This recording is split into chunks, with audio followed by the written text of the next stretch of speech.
సిద్ధమయ్య జాంగిరీలు ఎంచక్క పుటకలోన కరిగిపోవు గులాబ్ జాము ఈ పక్క పాలకోవ పంచదార పాయసాలు ఓపిగ్గా పెళ్లి విందులోకి వండి వార్చినాము భేషుగ్గా నేతి బూరెలు లేలేత గారెలు భలేగా కొలువు తీరి ఉన్నవి పూతరేకులు కచోరి అరిసెలు ఊరించి రుచులు పెంచుతున్నవి మచ్చమున్న మాయలేడి వేటకొచ్చి వేగినాము స్వచ్ఛమైన నెయ్యిలోన వంటకాలు వేపినాము చిక్కలేదు చిన్నదాని ఆచూకి చెప్పరాని ఆశలన్నీ హుష్కాకి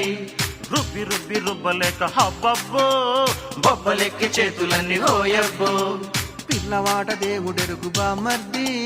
ఒళ్ళు హోనమయ్యి దురద తీరింది